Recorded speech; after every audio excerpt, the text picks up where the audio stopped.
રાજકોટ મહાનગરપાલિકા દ્વારા પ્રાથમિક મતદાર યાદી જાહેર કરવામાં આવી છે। શહેરના તમામ વોર્ડમાં 1 લાખથી વધુ મતદારો ઘટ્યા છે। અગાઉના 10.93 લાખ સામે હવે 9.85 લાખ મતદારો છે। મતદાન મથકોની સંખ્યા 991 થી વધારીને 1016 કરી દેવામાં આવી છે।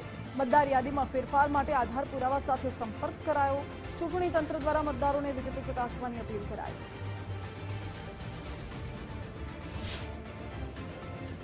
मतदार नोंधणी अधिकारी અને કમિશનર સાહેબ રાજકોટ મહાનગરપાલિકા તથા કલેક્ટર સાહેબ રાજકોટ જિલ્લા અને શહેર ચૂંટણી અધિકારી રાજકોટ શહેરની માર્ગ સહકાર અને સહયોગથી મતદાર યાદી તૈયાર કરવામાં આવી છે રાજકોટ મહાનગરપાલિકાની, જે કુલ 1 થી 18 વોર્ડમાં સ્પ્લિટ કરેલ છે। જે હમણાં રિસેન્ટલી જે SIR એટલે કે જે સઘન મતદાર યાદી સુધારણા કાર્યક્રમ થયો છે, એના હિસાબે જે એબસેન્ટ છે, શિફ્ટેડ છે, ડુપ્લિકેશન મતદારો હોય આવા જે ડિલીટ થયેલા છે અને ત્યારબાદ જે વિધાનસભાની મતદાર યાદી ઉપરથી જ આ મતદાર યાદી તૈયાર કરવામાં આવી છે અને અંદાજિત 9,85,952 જેટલા મતદારો નોંધાયેલ છે હાલ।